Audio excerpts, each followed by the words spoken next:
Keeping matters investment, well, we'll look at investment in education, especially when it comes to youth leadership. Investing in young African leaders, and this is going to be particularly looking at the Mandela Washington Fellowship of 2025 cohort. The backbone of it is that President Obama did launch the Young African Leaders Initiative, which is also known as YALI, across the social media platforms and in other ways that you have interacted with it. This was back in 2010 as a signature initiative that supports young African leaders as they work to spur growth as well as prosperity, strengthen democratic governance and enhance peace and security across the continent.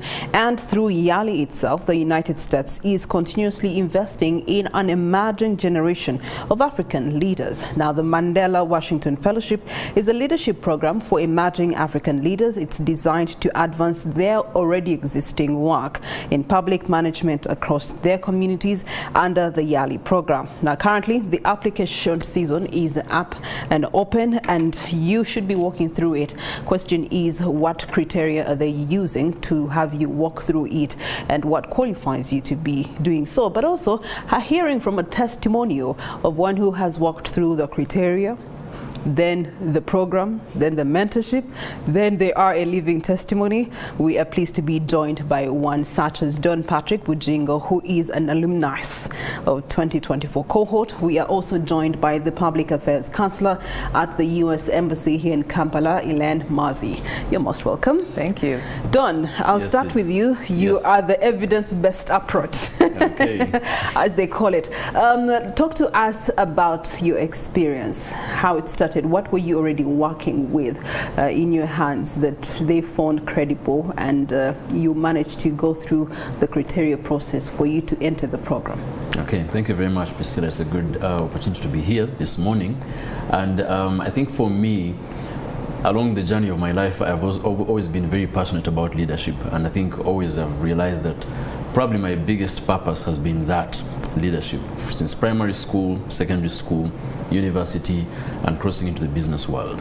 So at the moment I'm running a family business, Aloysia Organic, where we are manufacturers and researchers in the field of herbal pharmaceuticals, cosmetics, and ours is to innovatively look at how we can add value onto plants, herbs, roots, name it, to be able to provide products that people can be able to work with to improve their health.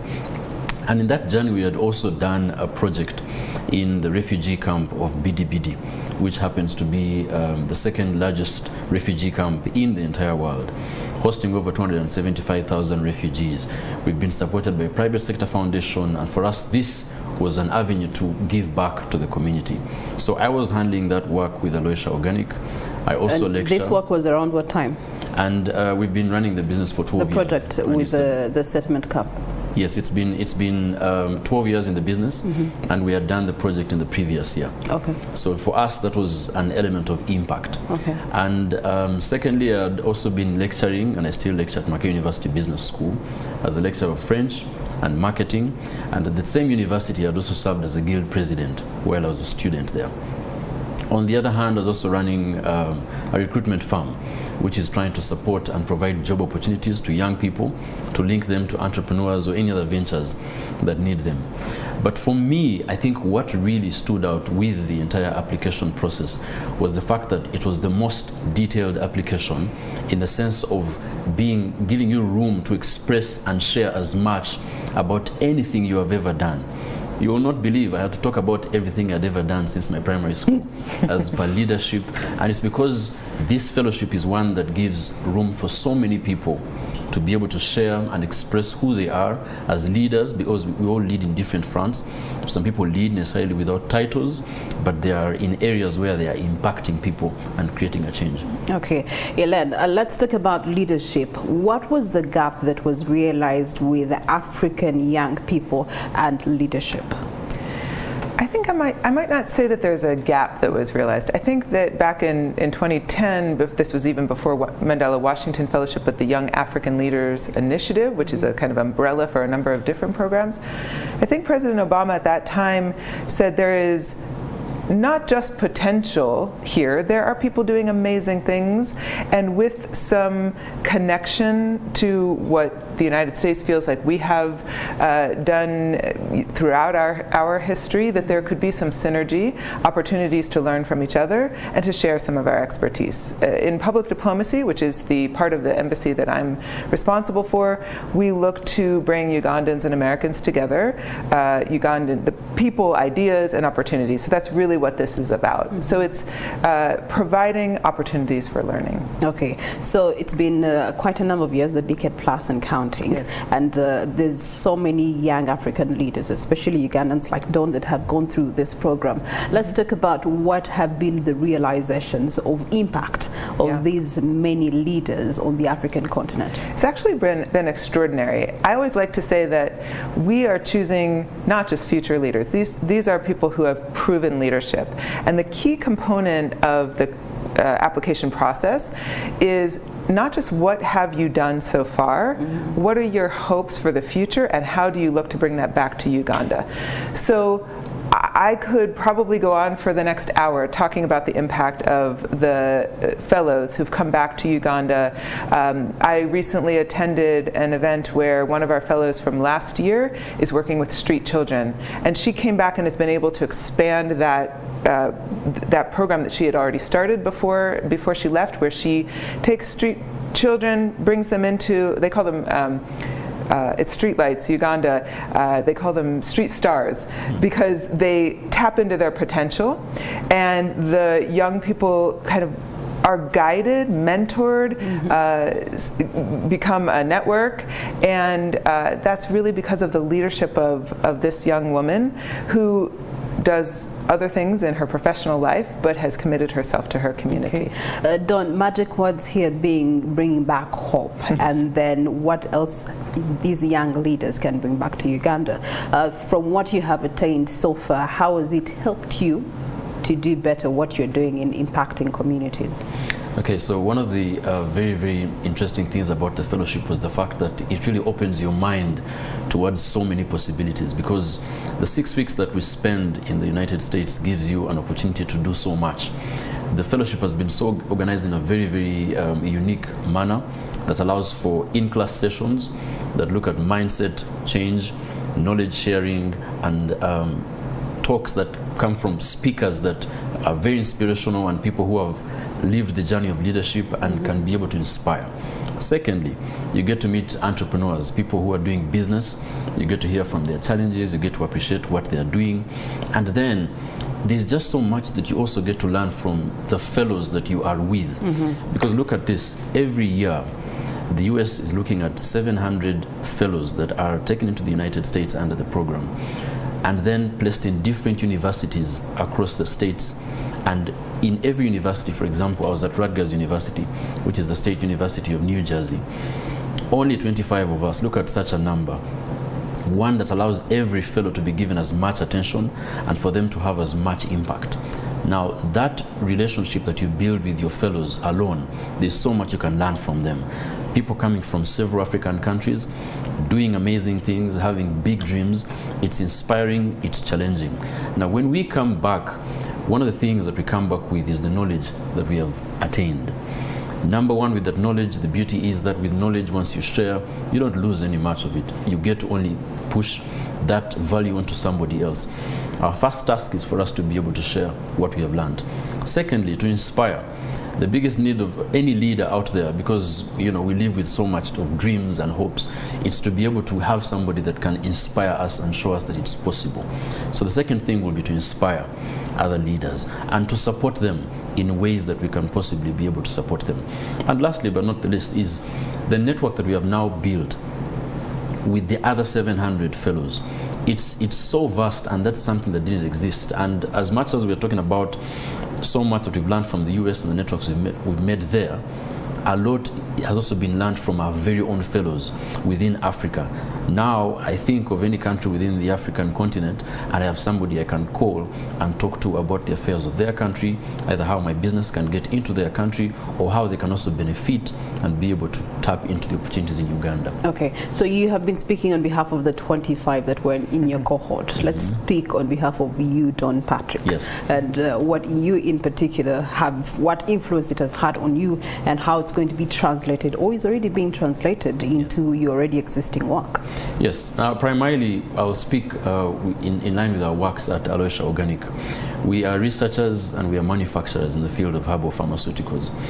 At the start of the fellowship, we got to be hosted by the president of the university, Rutgers University, and that's Jonathan Holloway. In that evening that we had together were so many other people that had been invited, great people that are part of the university administration, partners of the university, and amongst them was a very interesting scientist, Professor Jim Simon. And talking to him, I got to witness that he had done so much research, extensive research in herbal medicines and different plants like hibiscus, rosemary, moringa, and however he had done so much of that in Western Africa. Now, sharing our story with him, he got very interested in what we were doing. And being the fact that he's based at Rutgers with very, very state-of-the-art labs and research being done that was ongoing, we got to share, and he actually challenged me to have my products shipped to the US if we wanted to be able to have this partnership arranged. Within the same period, I called back home, got the product shipped on DHL, and the products found me in Rutgers. Now, what we have worked on was that we are now working on a partnership with him to see that our products can be tested. And look at this, when you have a certificate of analysis from an institution of that kind, that's a lot of credibility that you can build to tap into many other markets, to grow your product and your brand. So for me, that was a very, very high note for me. Now I have a friend in him, I have a mentor in him. And the other beauty with this fellowship is that when you are back, you are also accountable, not just to the fellowship, not just to the embassy, but also to your fellows as well.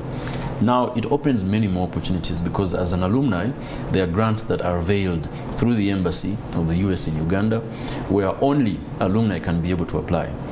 There's another exchange opportunity where you can actually write an application and have a US expert, somebody like Professor Jim Simon, who I met, to come here for about 2 to 3 weeks on ground in the business, look at the business, assess, guide, mentor, and teach, and be able to support you. And then lastly, there's an opportunity for us to do a professional development experience as alumni. You can still be able to go back to the US, get much more immersed into the experience in line, because everything, the beauty with this fellowship is that it's targeted and it's customized to your needs and what you really aspire to do. Okay, all right. Also in your cohort of 25, are you looking to have those partnerships, build partnerships, or did you find any of those potential partners for you in the line of work that you are in? Yes, we found so many of them. And for example, at Rutgers University, I was under the business leadership track. And you would find so many other fellows who are in industries like film, others were doing fashion. But you see, the other avenue to partner, we realized that it's not just in industry, but also in line with target markets, in line with aspirations. We also got to learn about other African countries. I did not know of a country called Sao Tome and Principe, and I got to meet somebody that comes from there. You get to appreciate your continent better, you get to learn about your continent better, and then the dynamics of other countries as well, because you're now meeting a Kenyan, you're meeting a South African, a Nigerian. We're in the same space, we are learning so much from one another, we are sharing so mumuch from one another, and for me this was a highlight. Clearly. All right, thank you so much, Don. Ellen, in that regard, of course there's the Mandela Washington Fellowship, then there's YALI. Differentiate for us, the two. Yeah, so YALI is like an umbrella, Young African Leaders Initiative, and under that umbrella we have the Mandela Washington Fellowship.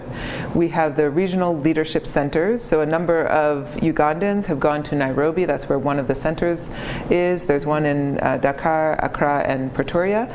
So depending on which country folks apply from, Ugandans would go to Nairobi.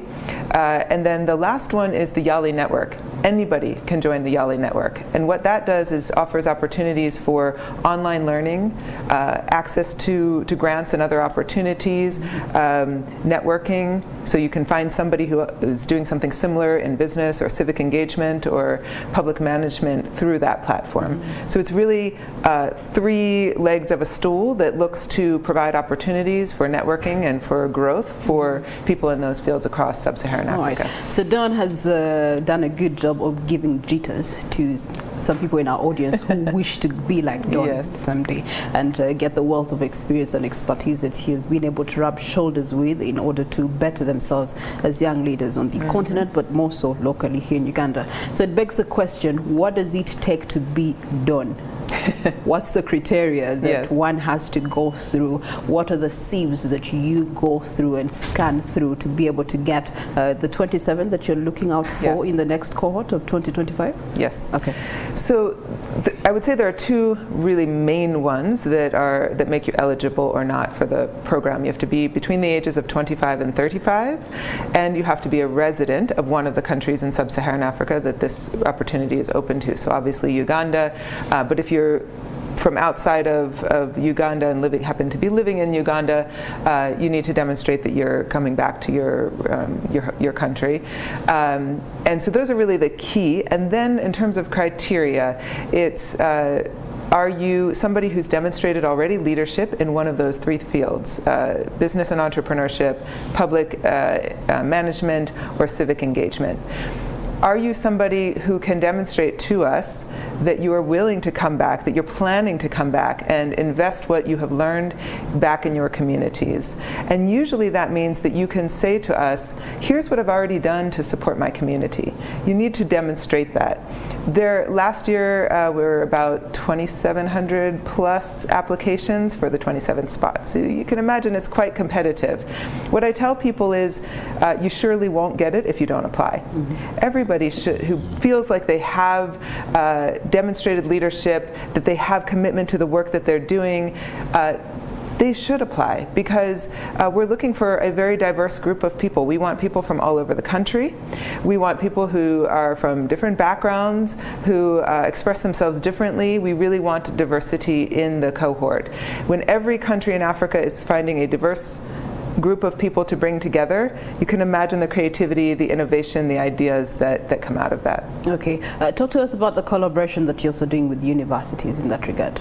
Right. So there are universities, you mean in the United States?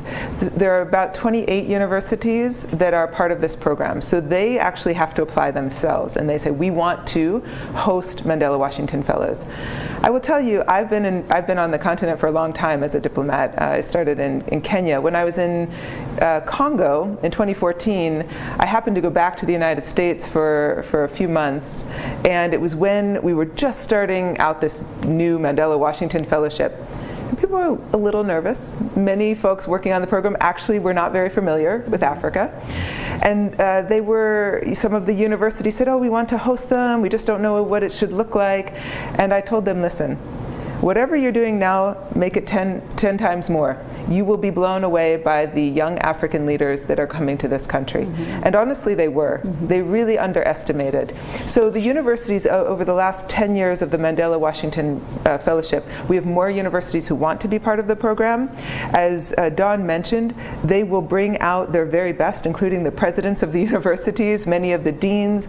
People want to be a part of this because they know they are meeting the future leaders of a very important continent that perhaps has been neglected for some time. Okay, all right, Don, yes. This one's a bit of a twist. Usually we are in the line of duty. We're doing the work that we are doing, and we're always looking at the positives. Through this program and the mentorship and the interactions that you've had through these corridors, what did you realize about yourself as a leader that you felt you need to work on to become a better leader? Okay. Yes, thank you, Priscilla. I think the highlight was the fact that as a leader, we need to be more aware. I figured that when you're in a position of leadership, you are in a position that allows you to make decisions that impact so many people. And sometimes I think we are not very well immersed, and it's upon us to collect as much knowledge, because people always rely on you as a leader. So I figured that when I got into the US at Rutgers University, I figured that there was actually a bunch of things that I was quite ignorant about, and I thought I just saw from a side, and for me it was important to realize that as a leader you need to open your mind towards the different aspects of life that you need to have knowledge upon. One of the things and experiences that we had was to look at how recycling was being done, or solid waste management was being handled in the US. And specifically at Rutgers University, they had done so many projects in line with single stream recycling and looking at how waste is handled. Mm-hmm. I mean, when you look at what's happening back home, there's a learning point there. We should be able to manage waste in a very unique way, that can be recycled, the biodegradable, and it starts from a leadership point to be able to make such decisions and make things happen. And then secondly, I figured that it's upon us as leaders to better the networks that we have that will indeed be able to better our people. As a leader, I also better appreciated that it's my role to build as much in terms of collaboration and partnership, to be able to work with other people to effect the goals that we have, or the visions that we have, or even the hopes that we sell to our people. So a great learning point for me there: knowledge, networks, and collaboration. Okay, all right. That's very interesting. So I know that the door is open for receipt of submissions to those that want to be in the next fellowship, and so let's talk to us about those details. Okay. It's open. When does it close? What's the window people are working with? What do they need to submit? So it is open now. They can go to MandelaWashingtonFellowship.org, and they'll find a button at the bottom that says Apply Now. The deadline for our applications is September 10th. I want people to remember that date because they have to have sent it by then, but don't fixate on that date, because you must actually work on your application quite a bit of time before then. You need to be thoughtful about it. What I find sometimes is that people want to tell me everything that they've done in life, but not specific to the questions asked. And we give a very short, actually, amount of space to tell your story. So we want people to really focus on what is the work that they see defines themselves, who they are, and what their passions are, number one. But then also, what is the impact of the work that you are doing? What have you done, as I've said a number of times here, what have you done to give back to your community? And then lastly, what are your aspirations? What do you hope to get out of the program and then realize when you get back? So those are kind of the three areas that people should really be thinking about before you sit down to write the application. The application is the first process. So those applications will be read. Every single one of them will be read. Does not matter who you know. You do not have to pay for it. You just get on, you send the application yourself. Certainly it's worth having somebody else read it, because remember, you are competing against so many other people, and so we have to be able to understand what you're trying to say, and we want to know that you're serious. Make sure your spelling and your grammar, all of that is right. Make it easy for the reader to hear what you want to say to us. And then after that process, we have to call them down, because even though we have a big embassy, I know people know that, but we only have a few people in my office and a few people we bring into the fold to actually interview a certain number of those applicants. That's the second chance people have, if they're selected for the interview, to tell us their story, to go into a little bit more detail, to convince us of what their aspirations are, what they hope to do through the program. And then we select those 27. Trust me, it's a difficult process. It is a difficult process. Just even the written version of it, the entry points alone is difficult. Any other tips as a counselor? Any other tips that you'd want to give to those that are interested in joining the next cohort? Yeah, I think be authentic. Tell us really who you are. There is no right answer. It is about us getting to know you and truly telling us, what do you hope to do for your community? That's what we're trying to get out of those, the application and the interviews. Also, please don't feel bad if you're not selected. I know some people who have applied 5, 7 times and ultimately gotten it. But no matter what, it doesn't mean that you don't have a future. There are, as we mentioned, other opportunities. Continue to tap into those. You never know. You might have another opportunity down the road for this program or another one. And lastly, if you are somebody who has a a disability, if you're somebody who comes from a vulnerable background, maybe didn't have as many experiences and opportunities as others, if you're somebody who comes from a religious group who isn't maybe as dominant as others in this country, no matter who you are, you should apply. We will look at everybody. We want a diverse slate. Okay. There's people who are doing impactful things on ground, but maybe language is their barrier, and they may not be very good at writing the English. Yeah. And I know it's the English that matters.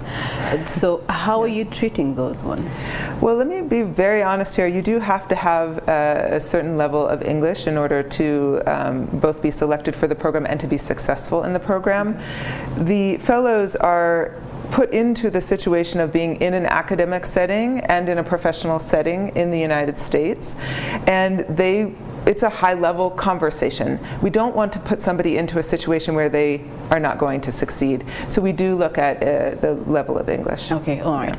Don, what's your commitment to Ugandans as a young leader that they now receive well polished? As you give us your closing remarks, and then we'll get closing remarks from Ellen. Yes, thank you so much, Priscilla. I think firstly, I really want to appreciate the Embassy of the US in Uganda and the entire team, the exchange program and the leadership there. It's been a great experience having been a beneficiary of this fellowship. There's so much that needs to be learned across the entire 6 weeks. And I was sharing with Ellen that when you come back, there's just so much that you have to reflect upon, because so much is shared with you within the 6 weeks that to implement that will also take some time. But my commitment to Ugandans is that as a Ugandan, a very proud Ugandan, I'm happy to be back home now. There's going to be so much for me to be able to implement. My commitment is to be able to pay it forward. I have learned quite a lot, I've experienced a lot, the networks that I've built. My commitment is to be able to pour into the lives of other people and be able to create change. My ask and my plea to all other people that could be interested in being beneficiaries of this program is to start your application today. Visit www.mandelawashingtonfellowship.org and start your application today. Okay. Tell your story, share the numbers, share the details. You will be able to have this opportunity, and it could be you who is watching right now. So please start the application. You have the opportunity. All right, Ellen? There are so many incredible Ugandans doing incredible things here. You know who you are, and some of you may be shy to put your foot forward. We talked about the process being competitive. Don't let that scare you. You are putting yourself forward for an opportunity. You never know what will come out of that, whether you are selected or not. I have met so many Ugandans who have inspired me just in the interview process. Maybe I've connected with them if they didn't get the fellowship, because there are very many different ways that we can connect. I just encourage you all to put yourself forward. Ugandans have been incredible ambassadors for their country, and if you think you can be one of them, please apply. All right, thank you so much, Ellen, and the team at the US Embassy here in Kampala for putting up such opportunities to encourage Ugandans interact with the rest of the world, so that at the end of the day we are one world, one people. And Don Patrick, thank you so much. Looking forward to the transformational work that you'll be doing. We take a short breather here in Morning at NTV, but do stay with us.